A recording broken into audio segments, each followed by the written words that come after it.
बॉलीवुड और टॉलीवुड की सबसे बड़ी भिड़ंत अब बस कुछ ही दिनों की दूरी पर है। जी हाँ, हम बात कर रहे हैं साल की सबसे धमाकेदार फिल्म यानी कि वॉर 2 की। एक तरफ ऋतिक रोशन जो अपने लुक्स, परफॉर्मेंस और एक्शन से पहले ही दिल जीत चुके हैं, और दूसरी तरफ है टॉलीवुड का टाइगर जूनियर एनटीआर जो सिर्फ एक सुपरस्टार नहीं है बल्कि अब एक टेक्नोलॉजी गेम चेंजर भी बन चुके हैं। लेकिन इस बार खबर सिर्फ फिल्म की नहीं है, इस बार चर्चा है इन दोनों सुपरस्टार्स की टेक्नोलॉजी अप्रोच की और कैसे वॉर 2 में ऋतिक रोशन ने एआई का सहारा लिया है, तो वहीं जूनियर एनटीआर ने खुद की मेहनत से सबको चौंका दिया है।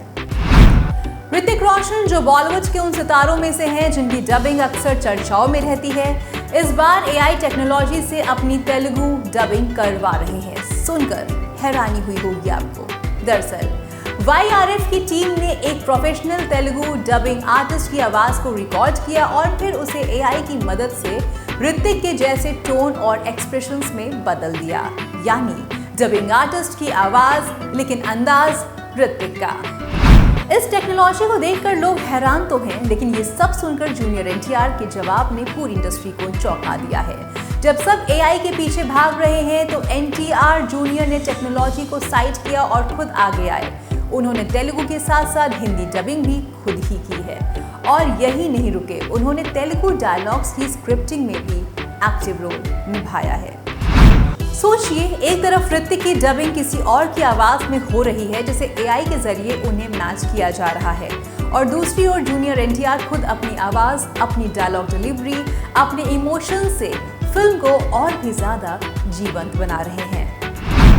और शायद यही वजह है कि लोग अब कह रहे हैं कि जूनियर एनटीआर 4 कदम नहीं 4 मील आगे निकल चुके हैं, क्योंकि जब एक कलाकार खुद अपने शब्दों को चुनता है, उन्हें अपनी भाषा और भाव से सजाता है, तो वो डायलॉग्स दिल में उतरते हैं। खबरों की माने तो एनटीआर ने खुद आदित्य चोपड़ा से मीटिंग की है, अपनी राइटिंग टीम को जोड़ा है और खास तौर पर तेलुगु दर्शकों के लिए कुछ ऐसे डायलॉग्स लिखवाए जो सीधा दिल पर वार करे। मतलब सीधा है कि ये महज कोई प्रोजेक्ट नहीं है, ये एनटीआर का पर्सनल इन्वॉल्वमेंट है।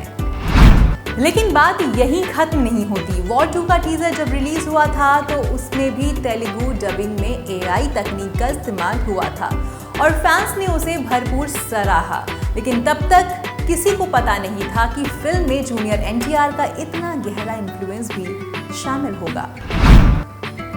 अब सवाल ये उठता है, क्या एआई टेक्नोलॉजी ही बॉलीवुड का फ्यूचर है या फिर जूनियर एनटीआर जैसा ट्रेडिशनल लेकिन पर्सनल टच ही सही रास्ता है? और इसी सवाल ने वॉर 2 को एक नई बहस का विषय जरूर बना दिया है। क्या एक्टर की असली आवाज और डिलीवरी ज्यादा असर करती है या एआई के जरिए बनावटी फिनिशिंग?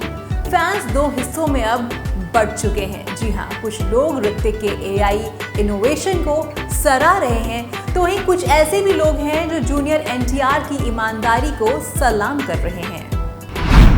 वहीं फिल्म की रिलीज की बात करें तो वॉर 2 14 अगस्त को सिनेमाघरों में आएगी, यानी कि इंडिपेंडेंस डे वीकेंड पर एक बड़ी टक्कर होगी। खास बात यह है कि इस फिल्म का क्लैश होगा रजनीकांत और नागार्जुन की फिल्म कूली से।